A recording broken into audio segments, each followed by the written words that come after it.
दोस्तों, जन्म के बाद मृत्यु के साथ जीवन में कई अच्छी और बुरी घटनाएं होती हैं। भगवान श्री कृष्ण ने भागवत में जीवन के संकटों से उभरने के लिए उपदेश दिए हैं। दोस्तों, इस संसार में जीवित रहने वाले हर जीव की मृत्यु तो निश्चित है, क्योंकि मृत्यु के बाद मनुष्य के कर्म तय करते हैं कि उसको स्वर्ग की प्राप्ति होगी या नरक भोगना पड़ेगा। दोस्तों, जन्म के बाद मनुष्य के साथ जीवन में कई अच्छी और बुरी घटनाएं होती हैं। अच्छी घटनाओं के लिए मनुष्य अपनी किस्मत की सराहना करता है, तो बुरी घटनाओं के लिए वह अपने भाग्य को कोसता है। अब ऐसे में सवाल मन में आता है कि भाग्य का लेखा जोखा मनुष्य के जन्म के पहले हो जाता है या जन्म के बाद निर्धारित किया जाता है। तो चलिए दोस्तों, जानते हैं मनुष्य के भाग्य से जुड़ी हुई ये प्रमुख बातें। राधे राधे दोस्तों, हमारे चैनल जस्ट फील इट पर आप सभी का हार्दिक स्वागत है। हम आपसे अनुरोध करते हैं कि इस वीडियो को अंत तक देखें और यदि आपको हमारा प्रयास पसंद आए तो वीडियो को लाइक करें और कमेंट में जय श्री राधे कृष्ण अवश्य लिखें। दोस्तों, अगर आपने अभी तक हमारे चैनल को सब्सक्राइब नहीं किया है तो तुरंत करें और बेल आइकन प्रेस करें ताकि हमारी नई प्रेरणादायक वीडियो सबसे पहले आप लोगों तक पहुंचे। तो चलिए दोस्तों, इस सकारात्मकता से भरे सफ़र की शुरुआत करते हैं।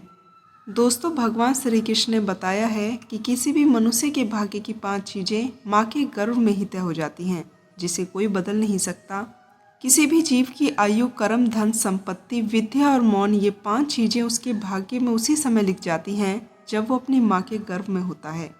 दोस्तों, इन चीज़ों में जीवन भर कोई बदलाव नहीं आता। जिसकी जितनी उम्र होगी वो उतना ही जीता है। मनुष्य को अपने जीवन में धर्म के मार्ग पर चलकर ज्ञान और धन कमाना चाहिए, जिससे समाज में उस व्यक्ति की प्रतिष्ठा बनी रहे। दोस्तों, मनुष्य को अपने जन्म के बाद धर्म, अर्थ, काम और मोक्ष, यह 4 चीज़ें प्राप्त कर लेनी चाहिए। धर्म के कार्य करते हुए व्यक्ति को धन संपदा प्राप्त करनी चाहिए। उसके बाद उसे अपना विवाह करके अपना गृहस्थ जीवन शुरू करना चाहिए और अंत में मोक्ष की प्राप्ति के लिए भगवान की स्तुति और अच्छे कार्य करने चाहिए। दोस्तों, इस प्रकार से मनुष्य के भाग्य का लेखा जोखा उसके जन्म से पहले ही तय हो जाता है और ग्रह दिशाओं को देखकर यह भी अनुमान लगाया जा सकता है कि व्यक्ति के भाग्य में हानि होना लिखा है।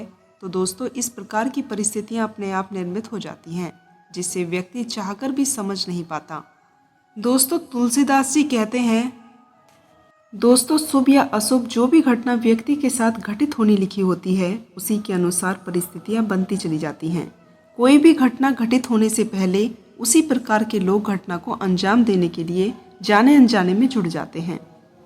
दोस्तों, गहन रूप में शास्त्रों का अध्ययन करने पर यह पता चलता है कि होनहार होना हमारे लिए अच्छा भी है और बुरा भी। यह सब कुछ हमारे वर्तमान क्रियामान कर्म से लेकर पिछले जन्मों के संचित कर्मों के द्वारा निर्धारित किया जाता है। दोस्तों, जिसका निरूपण ज्योतिष शास्त्र के द्वारा भी किया जाता है। इसलिए बड़े बुजुर्ग हमें हमेशा शिक्षा देते हैं कि हमें अच्छे विचारधारा के साथ सत्कर्म करते रहना चाहिए। ऐसा करने से हमारे साथ अच्छी से अच्छी घटनाएं होती हैं, जिसके लिए ईश्वर की तरफ से भी सहायता अपने आप हमको मिल जाती है। दोस्तों, कुछ व्यक्तियों के भाग्य में जो होता है उसी के अनुसार उनकी बुद्धि, मानसिकता हो जाती है। दोस्तों, जिसके लिए ईश्वर की तरफ से सहायता अपने आप मिलती चली जाती है, अर्थात जो कुछ भी किसी व्यक्ति के भाग्य में होता है उसी के अनुसार उसकी बुद्धि, मानसिकता हो जाती है तथा व्यवसाय भी तद अनुसार हो जाता है और वैसे ही सहायक अच्छे या बुरे उसे मिल जाते हैं। दोस्तों, ग्रहों के द्वारा प्रभावित होती है बुद्धि। कर्म करने की प्रेरणा व्यक्ति को उसकी बुद्धि से प्राप्त होती है और बुद्धि ग्रह नक्षत्रों द्वारा संचालित होती रहती है। ग्रह बुद्धि को हर समय प्रभावित करते हैं। दोस्तों, अच्छे समय में बुद्धि द्वारा किए गए कर्म व्यक्ति को आने वाले समय में सफलता प्राप्त कराते हैं और खराब समय में ग्रह बुद्धि को इस प्रकार प्रभावित करते हैं कि बुद्धि भ्रमित जाल में फंसकर योनि भ्रमित होकर जो कार्य कर निर्धारित करती है उसका पालन कर व्यक्ति स्वयं आगे बढ़कर कठिनाइयों में उलझ जाता है। दोस्तों, अगर खराब ग्रह दशा में भी व्यक्ति की बुद्धि भ्रमित न हो तो भविष्य में होने वाली सभी कष्टों में परिवर्तन किया जा सकता है। दोस्तों, अच्छे या बुरे कर्मों की प्रेरणा से ही बुद्धि आती है। विपरीत समय आने पर ग्रह बुद्धि को हर लेता है और शुभ समय आने पर पुनः बुद्धि को ज्ञान से भर देता है। ग्रह राशि नक्षत्र के सहयोग से मनुष्य की विभिन्न प्रकार की चित्तवृत्तियां, स्वभाव, बुद्धिमत्ता, क्षमता का सर्जन हो जाता है। इसलिए ग्रहों के प्रभाव से सभी मनुष्य की सोच और समझ का दायरा भिन्न भिन्न होता है। दोस्तों, आकाश में स्थित ग्रह पिंड में जिस समय जैसा संपादन होता है उसी के अनुरूप उस ग्रह से संबंधित व्यक्ति प्रभावित होते हैं।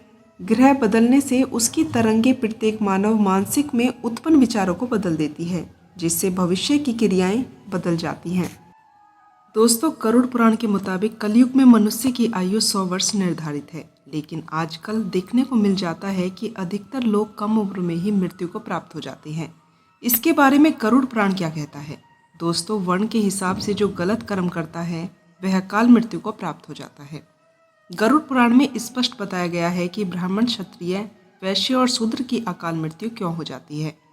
दोस्तों, गरुड़ पुराण के अनुसार जब व्यक्ति अपना जीवन काल पूरा करके सामान्य तरीके से मरता है तो उसे सामान्य मृत्यु कहा जाता है।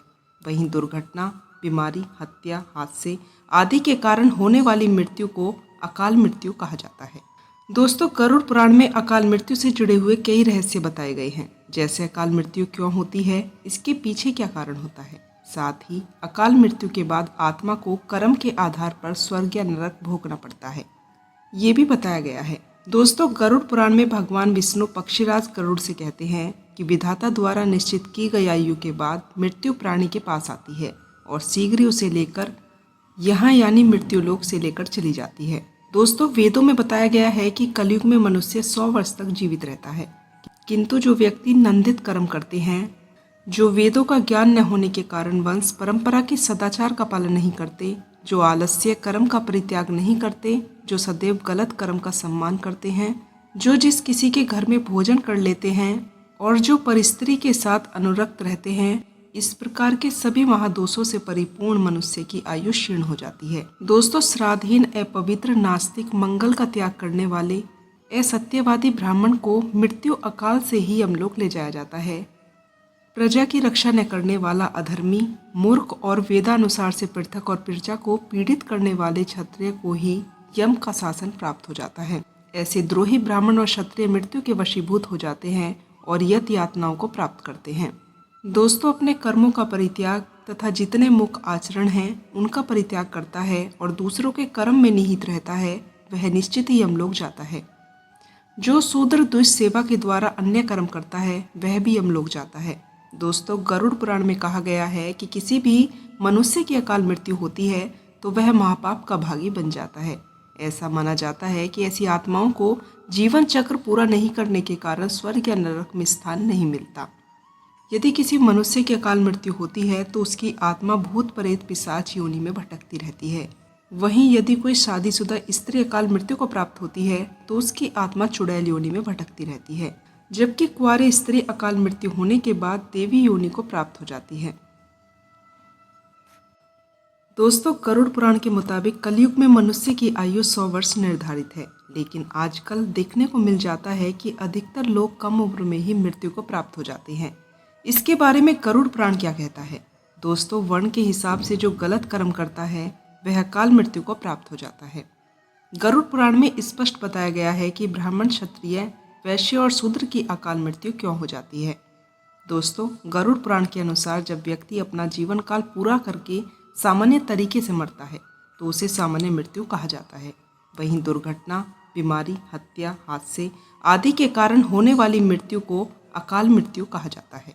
दोस्तों, गरुड़ पुराण में अकाल मृत्यु से जुड़े हुए कई रहस्य बताए गए हैं, जैसे अकाल मृत्यु क्यों होती है, इसके पीछे क्या कारण होता है। साथ ही अकाल मृत्यु के बाद आत्मा को कर्म के आधार पर स्वर्ग या नरक भोगना पड़ता है, ये भी बताया गया है। दोस्तों, गरुड़ पुराण में भगवान विष्णु पक्षीराज गरुड़ से कहते हैं कि विधाता द्वारा निश्चित की गई आयु के बाद मृत्यु प्राणी के पास आती है और शीघ्र ही उसे लेकर यहाँ यानी मृत्युलोक से लेकर चली जाती है। दोस्तों, वेदों में बताया गया है कि कलयुग में मनुष्य 100 वर्ष तक जीवित रहता है, किंतु जो व्यक्ति नंदित कर्म करते हैं, जो वेदों का ज्ञान न होने के कारण वंश परंपरा के सदाचार का पालन नहीं करते, जो आलस्य कर्म का परित्याग नहीं करते, जो सदैव गलत कर्म का सम्मान करते हैं, जो जिस किसी के घर में भोजन कर लेते हैं और जो परिस्त्री के साथ अनुरक्त रहते हैं, इस प्रकार के सभी महादोषों से परिपूर्ण मनुष्य की आयु क्षीण हो जाती है। दोस्तों, श्राद्धहीन, अपवित्र, नास्तिक, मंगल का त्याग करने वाले असत्यवादी ब्राह्मण को मृत्यु अकाल से ही यमलोक ले जाया जाता है। प्रजा की रक्षा न करने वाला अधर्मी, मूर्ख और वेदानुसार से पृथक और प्रजा को पीड़ित करने वाले क्षत्रिय को ही यम का शासन प्राप्त हो जाता है। ऐसे द्रोही ब्राह्मण और क्षत्रिय मृत्यु के वशीभूत हो जाते हैं और यत यातनाओं को प्राप्त करते हैं। दोस्तों, अपने कर्मों का परित्याग तथा जितने मुख्य आचरण हैं उनका परित्याग करता है और दूसरों के कर्म में निहित रहता है, वह निश्चित ही यमलोक जाता है।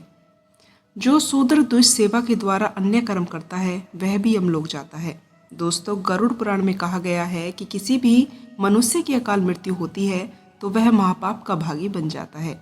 ऐसा माना जाता है कि ऐसी आत्माओं को जीवन चक्र पूरा नहीं करने के कारण स्वर्ग या नरक में स्थान नहीं मिलता। यदि किसी मनुष्य की अकाल मृत्यु होती है तो उसकी आत्मा भूत प्रेत पिशाच योनि में भटकती रहती है। वहीं यदि कोई शादीशुदा स्त्री अकाल मृत्यु को प्राप्त होती है तो उसकी आत्मा चुड़ैल योनि में भटकती रहती है, जबकि कुंवारी स्त्री अकाल मृत्यु होने के बाद देवी योनि को प्राप्त हो जाती है। दोस्तों, आपके पिछले जन्म के कर्म ही बताते हैं कि आप अगले जन्म में किस प्रकार का जीवन प्राप्त करते हैं। जैसे कि गरुड़ पुराण के अनुसार जो लोग महिलाओं का शोषण करते हैं या महिलाओं पर अत्याचार करते हैं वह अगले जन्म में भयंकर रोग से पीड़ित रहते हैं। इसके अलावा अप्राकृतिक रूप से संबंध बनाने वाले लोग भी अगले जन्म में नपुंसक बन जाते हैं। दोस्तों, गरुड़ पुराण के मुताबिक जो व्यक्ति जीवन भर किसी को छल कपट और धोखा देता है वह अगले जन्म में उल्लू बनता है। वहीं किसी की झूठी गवाही देने वाला मनुष्य अगले जन्म में अंधा बनकर पैदा होता है। दोस्तों, जो व्यक्ति लूटपाट, जानवरों को सताना और शिकार करके अपने परिवार का पालन पोषण करते हैं उसे अगले जन्म में किसी कसाई के हाथों मृत्यु प्राप्त हो जाती है, यानी वह जानवर का जन्म लेता है। दोस्तों, गरुड़ पुराण में बताया गया है कि जो व्यक्ति अपने माता पिता और अपने भाई बहन को प्रताड़ित करता है उसे जन्म तो मिलता ही है लेकिन उसकी कर्म में मृत्यु हो जाती है और वह धरती पर नहीं आता। दोस्तों, गुरु का अपमान करने वाले व्यक्ति के लिए नरक का रास्ता खोला जाता है। ऐसे व्यक्ति अगले जन्म में जल रहित वन में ब्रह्म राक्षस बनकर पैदा हो जाते हैं। दोस्तों, गरुड़ पुराण के अनुसार जो पुरुष महिलाओं की तरह आचरण करते हैं या उनकी आदतें व स्वभाव में महिलाओं की झलक दिखती है, ऐसे पुरुष अगले जन्म में स्त्री के रूप में आते हैं। दोस्तों, गरुड़ पुराण के मुताबिक जो व्यक्ति मृत्यु के समय भगवान का नाम लेते हैं तो भगवान उनकी मुक्ति का मार्ग खोल देते हैं। वही वजह है कि शास्त्रों में मरते समय राम नाम लेना महत्वपूर्ण माना गया है। दोस्तों, जो मनुष्य स्त्री की हत्या, गर्भपात और गाय की हत्या कराते हैं वह अगले जन्म में मूर्ख और कुबड़े बनकर पैदा होते हैं। दोस्तों, हमने इस वीडियो के माध्यम से जाना कि भगवान कृष्ण द्वारा बताई गई घटनाओं के बारे में कि किस घटना के कारण हमें अगले जन्म में क्या बनना पड़ता है। दोस्तों, इसी के साथ यह जानकारी यहीं समाप्त हुई। आप लोगों का मेरे साथ अंत तक जुड़े रहने के लिए दिल से धन्यवाद।